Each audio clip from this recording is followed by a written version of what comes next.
those major bears and the major beefs, and you know, the letter I sent up to Chicago, or the note, you know, just saying, look, you know, because I've talked to her twice up there about, you know, observing this activity regarding trying to have me kicked out.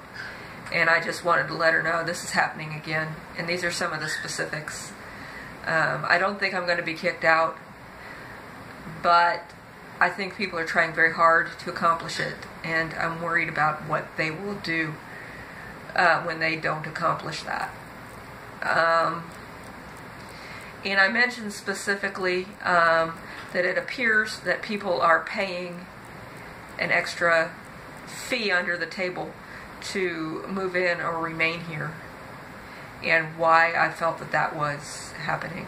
But I'd already discussed it with Janice when I was moving in here, that, you know, she was aware of it, that she had reported it, and that it's one of those things that a tenant needed to complain about, especially if there was ever any proof. But, you know, how they, you know, it's like, you know, the same skill set when you get away with race stuff and sexual stuff is also the same when it comes to graft stuff.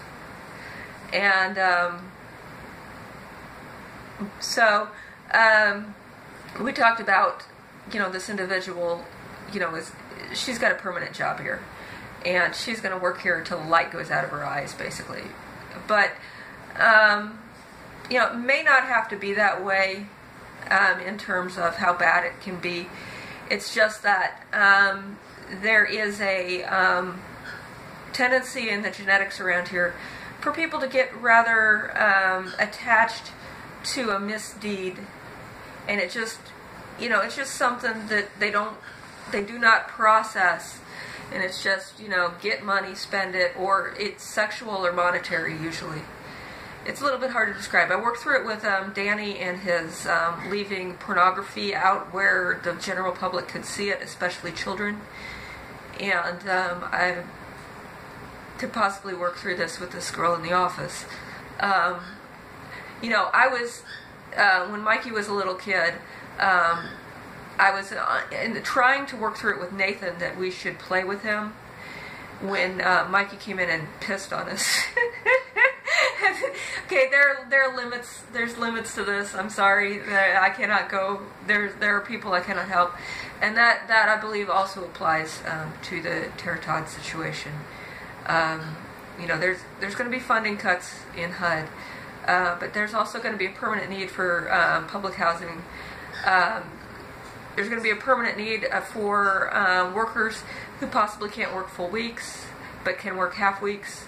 There's going to be economic disparity that may get larger, and with people figuring out that the death tax thing was about my trust, and the fact that you know, it'll mean that I'm only reinvesting 70% at most into the economy directly.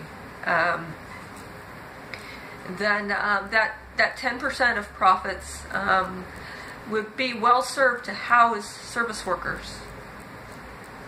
Like at some point in the future, a major expansion of HUD, but not in time to save.